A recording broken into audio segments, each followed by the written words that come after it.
Du 13 octobre 2018 au 16 décembre 2018, il n'y a pas eu d'enrôlement ni d'actualisation de la liste électorale de la commune de Grand-Bassam.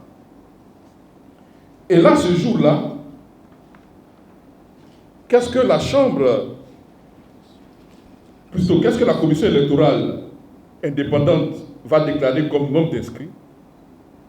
35 474 inscrits. Il y a un problème. Je dis très grave. Nous avons notre idée en ce qui concerne cette commission chargée donc d'organiser les élections. Il y a eu la comptabilisation des voix. En ce qui concerne les résultats du 13 octobre, les différentes parties en ce moment-là connaissent les résultats. Le reste, c'est une question d'arithmétique et de synthèse. Entre ces résultats et le lendemain, on nous publie autre chose. Cela fait peur. Vous savez, quand les avocats parlent, il faut essayer de les écouter. Nous attirons l'attention. Oublions tout ce qui est partisan. 2020 n'est pas loin. 2020 n'est pas loin. Avec de telles attitudes, nous avons froid dans le dos. Et c'est pourquoi nous allons aller jusqu'au bout, mais en utilisant les voies de droit. La Cour, la Chambre administrative de la Cour suprême doit nous dire, quand une commission électorale, je suppose, doit quand même avoir un minimum de sécurisation des données. Lorsque, en octobre, on vous dit que Grand-Bassam a 104 bureaux de vote, et que le 16 décembre, on vous dit que Grand-Bassam a 89 bureaux, c'est-à-dire qu'on ne comptabilise pas les bureaux où les urnes ont été saccagées, et on ne compte pas les inscrits de ces bureaux, mais c'est fait à quel dessein? Quelle est la finalité? Regardez, au Ghana, on finit de voter, on sort du bureau, on met le plateau, le tableau plutôt, il y a un scrutateur devant tous les votants, et on fait le dépouillement. On proclame les résultats vraiment sans bruit.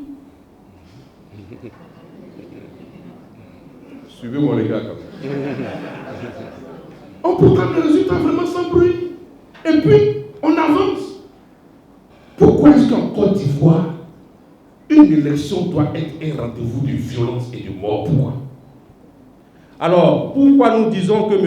Ezalé ne peut pas être auteur de ces cas?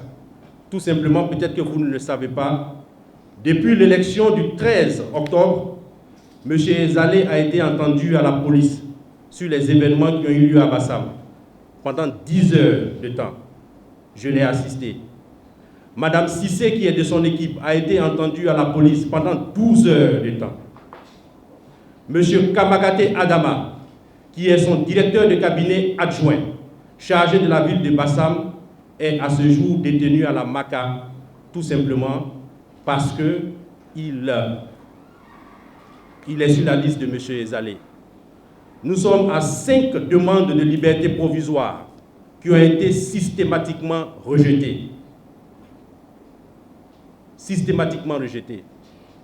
Donc imaginez-vous qu'un agent ou un électeur ou une personne se réclamant de M. Ezalé casse une seule urne à Bassam, alors que les forces de l'ordre sont là, et qu'il n'ait pas été appréhendé, vraiment, à notre avis, il y a quelque chose de gros.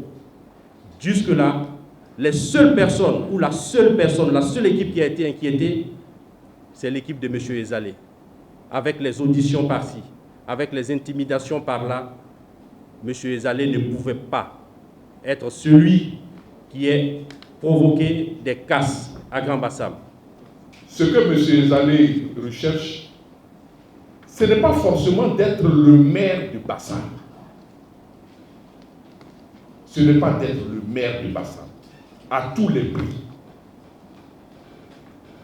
Ce qu'il demande, c'est qu'à une élection locale, que les règles que nous nous sommes fixées, les règles applicables dans une démocratie soient respectées. Pour l'heure, ils pensent que ne pas prendre en compte 6700 voix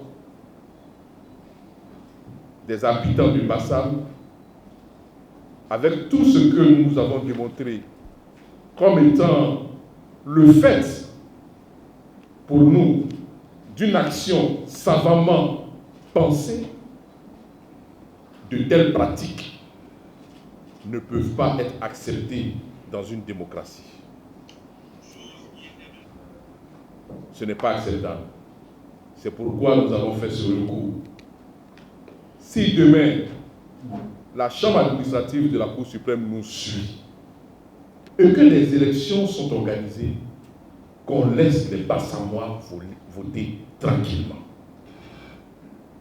Au sortir de ces résultats, de ce scrutin, les résultats qui vont être donnés, que ce soit le reflet réel des suffrages exprimés.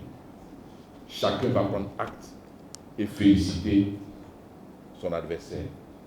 C'est tout ce que nous demandons.